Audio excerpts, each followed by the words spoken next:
Hey everyone, I'm Ken with BG Carpet Cleaning. I'm here today to show you how to prepare and clean upholstery with lovely Rosie doing some filming with us. We're going to use a natural fiber brush to ensure delicacy, and then we're going to choose the right attachment and whatever tools we'll need with the vacuum to ensure a good thorough vacuuming.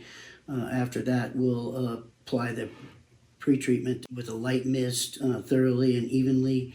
And then we'll clean with a non-residue dry foam, very low moisture process, followed by a finished toweling to make sure that we have actually removed all of the debris. Okay, well, this is great. I've got a lot of questions, but let's go ahead and get started.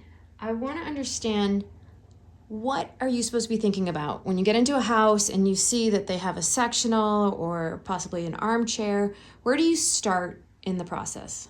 Well, I think probably one of the most important is making yourself to be able to have access to whatever points on it, the back, the sides, and obviously you may have to move it here and there in order to manipulate that through the process. But in this one, the particular sofa that we're here with today, it has some folding positions, so we're going to want to be able to access all of those spots and make sure that we've cleaned thoroughly everywhere we can. If you're going to be cleaning on some, tiles or special tiles or hardwood floors, you definitely always want to be careful with that, and a tarp is always a good idea to carry with you. In this case, we're cleaning on top of carpet. A little bit of foam will not do anything to the carpet. Now, is a piece of upholstery the same as an area rug where there's always going to be a tag so I know what kind of material I'm cleaning on? Rarely, actually. There will be tags under a lot of pieces of upholstery, but ironically, very few of them actually say the content of the fabric itself. Most of them talk about the interior foam and lining. So you can't always identify it. There is a cleaning tag on some upholstery, which will identify what type of cleaning is best. In our case, we do dry cleaning, so we pretty much can just about clean any type of upholstery. We will want to avoid silk or polished cotton or Haitian cotton. Those three are the three primary ones that you really need to be cautious about. All right, so we're going to use a natural fabric brush to ensure delicacy. And I want to say that this one, Rosie actually already has prepared it, but we'll show you the example for today's video. We're going to use this brush because it's delicate, it's a natural grass fiber, it's not aggressive, and it won't hurt anything. But the idea of it is we're going to loosen the dirt before we start our vacuuming process. Plastic bristles can be a little too aggressive for many fabrics, and that may leave deep grooves or lines in the fabric that are very difficult to remove. So obviously what we want to do is the highest point, we want to start up there, and we want to brush any of that trapped dust and dirt loose. And then after we've brushed that trapped dust and dirt loose, when we actually go over it and vacuum it, we're going to get a lot more of that trapped dust and dirt out. So you can see still a little bit in there, and in most cases it takes a really good thorough vacuuming to get all of it out. But that's just a quick example of how you would loosen the dirt before you actually started your cleaning process. Wow, so I know they can't see this on camera, but when you just did the armrest, I saw a bunch of dust fly off. And I did thoroughly vacuum this, so it goes to show you that brushing it is much more effective. Yeah, so you vacuumed, but you didn't brush. Exactly. Well, I thought it wasn't that dirty.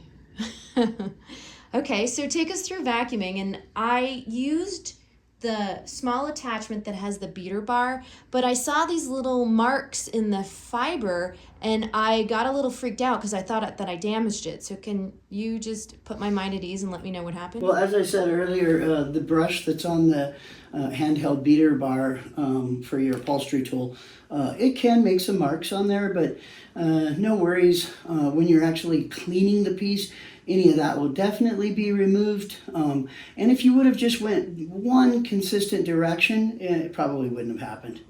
I definitely went in multiple directions because just like with cleaning area rugs, I thought going in multiple directions was going to be a positive. Yeah, and in fabrics where you push one way and you can see the fabric looks lighter or darker, or you pull another way and it feels really smooth and it looks a different color, that's a directional fabric. And so that's the type of fabric you do want to be a little more cautious with, going with the direction that's either opposite or the same. So in this case, the only bad direction would be the opposite, back, when you're running that brush. But if you went side to side this way, you wouldn't have hurt it. Or if you went with the fabric, it's built that way, so you won't make those marks. Okay, all right. So as far as vacuuming goes, we're going to use this vacuum right here today.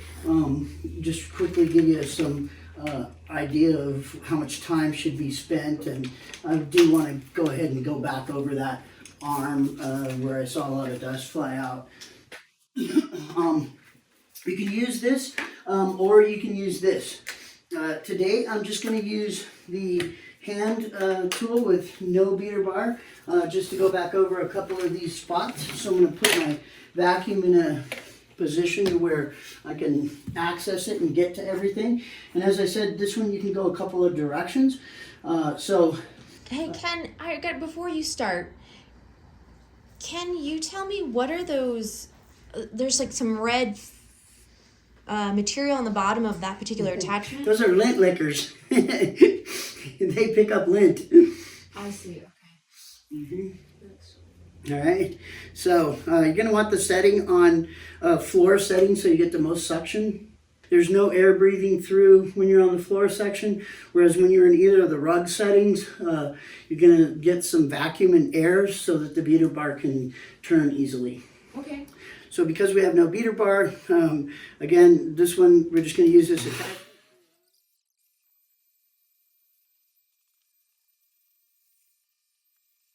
Yeah, so we're going to put our pre-mixed spotter on there. On upholstery, just a light mist works super well. No need to put a lot on. It's just going to loosen up some of the trapped oils, fats, any kind of residue that might be stuck in there from spots or spills, etc. So quickly, we're just going to apply a quick light mist, and we would do this everywhere. Just a quick, you don't want it throwing out a bunch of spotted areas. You want to put it on very evenly. Make sure your nozzle's set right. If it's throwing out a bunch of spots, be careful. You may need to change your setting a little bit. So mainly when I pre-treat, I'm going to be pre-treating the areas that have the soil on them. No need to pre-treat the sides or the backs unless there's a little hand mark right in this area or something, or over this edge. But again, no need to pre-treat the entire thing, just the areas where soiling has accumulated. Okay, so I noticed that you're not using the typical pump spray. Is that just because this is upholstery? Well, if you have a really high quality pressure sprayer that'll put out a fine mist, you can do that. I find it a little more targeted if you're using a hand bottle. Great. And now that you put the spotter on, do we need to wait? It's best to wait a couple of minutes. Anywhere between 3 to 7 minutes is good. 10 minutes is max. I do clean upholstery a little bit different than I would clean around my edges and hand. Everybody does it differently. I'll show you both techniques, and again, you can do what is fastest for you or works best. So if you were to make up your foam,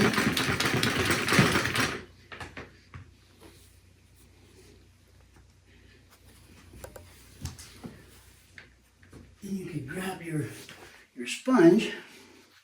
And you don't want that foam too wet, as we showed in the previous video, so you want it to hang on there a little bit. And then in order to apply that foam evenly, which is really important, you would just spread it evenly like so. And as you spread it, make sure you're getting around your edges.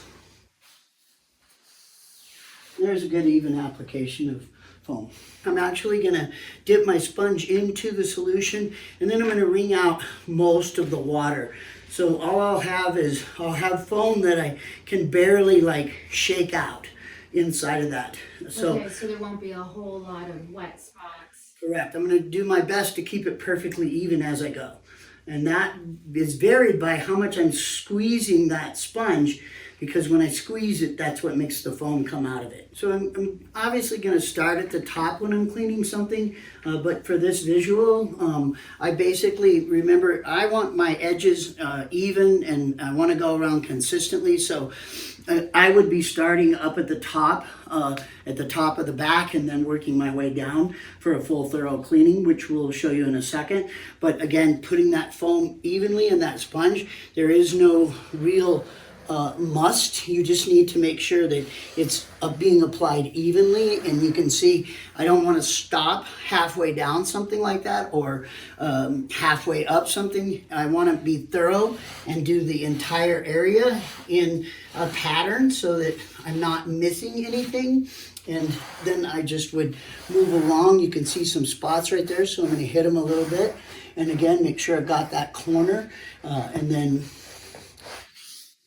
once I've thoroughly applied my foam, it'll start doing its thing.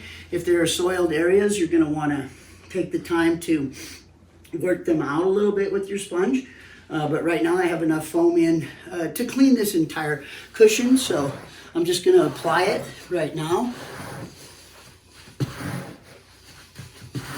And a lot of the guys really like to leave these patterns in things, and on some fabrics, you know, it's fine.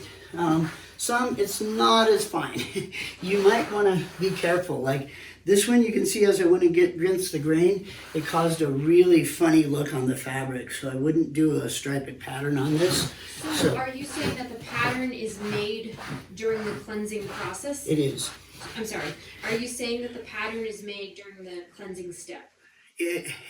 In most cases, yes. Oh, I thought that was happening with a brush after. No, that's in most cases he's going to do that. Okay.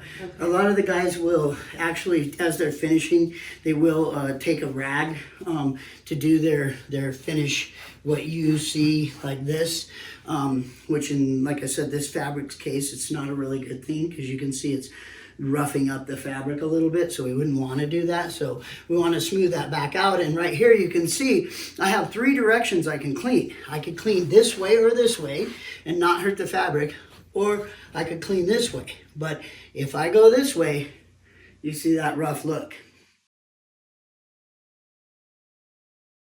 And the last little strip here. So I have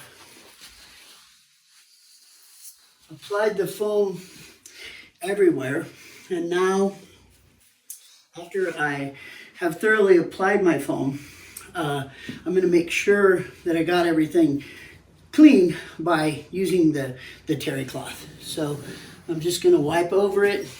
I'll start over here, same place, and just going to give it a nice finished toweling.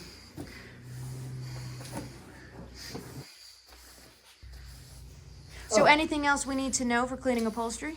Yeah, just be aware of the fabric. If you don't know what your fabric is, reach out. We can help you with that. And when you're finished, make sure you put it back where it goes.